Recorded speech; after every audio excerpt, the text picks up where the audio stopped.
Hello, everybody. You have tuned in to Eric Jose on Making a Murderer on YouTube. I cover virtually any aspect of making a murderer. I go over the evidence, the documents, the photos. So if you like, stay tuned, and in the future I'll have many more videos besides the one you're about to see.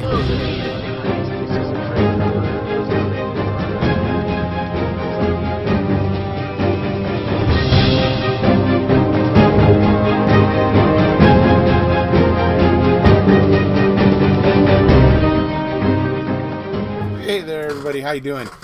Okay, I'm doing this a couple uploads here tonight, and why I'm doing these and why I'm putting these up right now is because I'm going to be revisiting this case somewhat over the next month. I'm going to be putting together some things about this case, stuff that isn't covered in these videos that I think folks might find interesting. It's a case in Wisconsin, Neenah, Wisconsin. It's the Michael Funk case. He was the owner of Eagle Nation Cycles. He was unfortunately killed in a hostage standoff, but by the good guys, by the police and everything. It's a huge mess. It's a ridiculous, mess in a lot of ways, particularly because of the officer who did the shooting is just beyond to me. He would seem to have zero regard for the taking of human life. He would just seem to have zero regard. Zero. Anyway, so this is gonna be, parts 1, 2, and 3. Whichever one this is gonna be. This is gonna be at the beginning of each one of them, so that people know what they are. So these are parts 1, 2, and 3. I'm uploading tonight for people to go ahead and get the backstory of what I've already covered before we move on into what I'm going to have coming for you. So that's why we're doing this, uploading it as a premiere as well, so that people can have a discussion while they air for the first time. So here we go.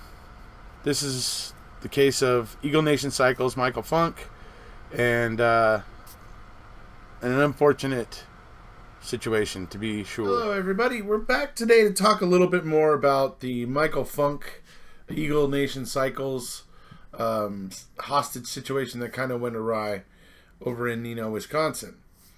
Now, when I did the original video, I showed you guys the footage of what actually happened to Mr. Funk through a camera that was, I think maybe on a dash, or it might have been a body camera, but it caught the incident where Mr. Funk came out of the back of Eagle Nation Cycles, was being fired at, scrambled to safety, looked back to make sure he wasn't being followed directly, and upon turning to try to run away, he was shot by an officer.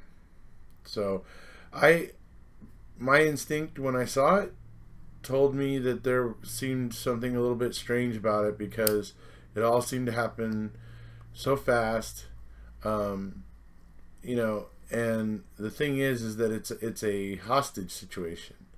So it's a little strange for me to see a shoot first, ask questions later kind of attitude, but I do understand that Mr. Funk had a gun in his hand, so that did complicate the matter, and I admit that. I use this image here of a friendly officer who who we see is like very active in the community. They're shaking hands with an elderly gentleman and being generally reassuring, and this is the image that we all want to think of when we think of our law enforcement and our police and sheriffs and those sort of things, because they're there to protect us and to protect society and protect our towns and cities and stuff, and they're there to we want to trust those people, and this is the way that we want to see them. But unfortunately, we eventually see things like we're going to see here in a video regarding Hoffer and Ross, the two officers that shot Mr. Funk. My issue is that you see these two walking away from shooting Mr. Funk, and they're immediately talking about like they're getting their story straight. The thing that I find interesting about it is how Hoffer and Ross are talking about what it was like when they went into Eagle Nation Cycles originally, when they got there and they went in and they eventually, went back out or whatever, right? But they're talking about what they encountered when they went inside. Hoffer says, "Oh yeah, I saw one guy who was shooting," which would have been Mr. Flatoff, and I didn't see anybody else. And Ross says, "I didn't see anybody else." Hoffer says, "Oh yeah, I saw them. They were all in there. They were standing around, or whatever." But then Flatoff obviously was the one with the gun and started firing at him, and he actually says he got hit and everything. Now, keep in mind, this is a story. When the story of them going in the first time, this is something that happened some time ago, and that they've had time to think about that and what happened. The fact that they would be talking about it and trying to reanalyze it at this point in time tells me that he's now wondering whether or not he should have shot Mr. Funk, and now he's trying to spin this story because he's trying to say that there's no hostages in there. This is a hostage situation, and he's now trying to spin like what happened when they originally went in a way where he's trying to say that the people in there aren't hostages, that they were just luring him and the cops in there for some reason so that they could get in trouble. I just tossed it on. Thank you. Here,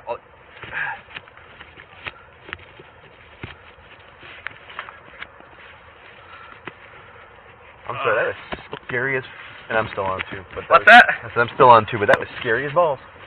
And I didn't think of it until you guys started to get fired at, and I got no place to shoot at him.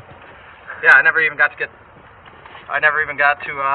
Thank you. lay down fire. Good. We fucking stopped in the fatal funnel. That's why I fucking got shot. Yeah. Because they tripped over something. I didn't even see anything inside. I just saw the dude and a bunch of motorcycles, it looked like. And there was fucking 3 dudes or 4 dudes in there. Was there? I just saw the one. There. At least your vitals are covered. Yeah.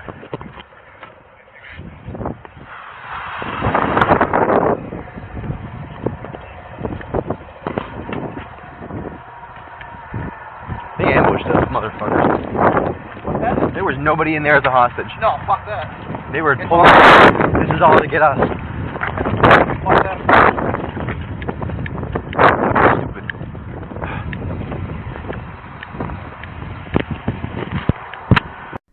Okay, so this is like the commanding officer here, and wait till you see his concerns. This is Hoffer right here. He was the one who was shot in the head. Now wait till you see the commanding officer's concerns. He immediately is concerned about seeing Hoffer, number one, because he knows Hoffer's been shot in the head, and number two, he's worried about the danger of having somebody who may possibly have a head injury out, on this particular job, it would seem. So I just want you to note his reactions to seeing Hoffer and the things that he says. I love you, brother, but you should not be here. Dude, I'm fine. You got shot in the head. Yeah, and I went and got checked out, and they said I'm fine. I said, do you feel like I'm fine to go back? They said, yes, absolutely. They checked my eyes. I didn't go unconscious. They checked my eyes. They said I do not have... Dude, you got a huge fucking lump there. Yeah. Oh, yeah, we got a shot in the I got shot in the fucking head. What do you expect? My point is, you end up shooting somebody. I did. I already did. Shot someone? Yeah. Yeah. Yeah, it's really a shame we don't get to hear the commanding officer finish that thought before he was boisterously interrupted by the celebration of Hoffer to let him know he had already shot somebody. I mean, you gotta think by this point it's become clear that the situation did not dissipate. The person that he shot was not the party that was obviously causing the whole thing. And the fact that he's still celebrating, or that he's just, I don't know. I mean, the situation seems odd to me, but like I said, obviously people can go round and round about this, but what gets me is the commanding officer's response, or the way that he reacts to it. So I'll tell you what, there is, and Hoffer should not have been re-okayed to go back out, because you'll see, I'm going to put the link to this entire video and down in the information below. Hoffer gets to the point, at one point, where he's stomping around, chomping at the bit, because he's trying to find a working ice pack, because his head is hurting, and it's bothering him so much. I mean, if that's the case, you know, was his mind possibly cloudy and, you know, not as clear as it should have been? I think there's a case. I fucking killed the dude. Haven't I killed the dude in the back? Oh, I'm sorry, I didn't I know do that. have my phone with me. So that brings us back to the way we want to see the image we want to perceive of our law enforcement. But you gotta know that there's kind of those guys out there like Hoffer who are kind of just gung ho, and he really should not have been okayed to go back on duty after that. I mean, he really shouldn't have. And like, I encourage people to go and watch the entire video. It's within the first 10 minutes that you see all this, you know, well, most of what you saw in this video you see right at the opening. But the stuff about the ice pack is like within the first 10 minutes and stuff like that. I mean, he gets kind of manic, like frantic, like looking for an ice pack, one that's actually working. I guess he's found like 2 or 3 of them, but they don't work. And so he's getting, like, you can see he's getting almost like kind of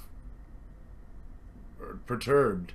And I mean, to have that level where he's that desperate for an ice pack tells you that there was something going on, and his head may have been a bit more injured than he was letting on. But so, I mean, this all is something that should have just been considered, I think. But that's all for today, folks. If you haven't already, please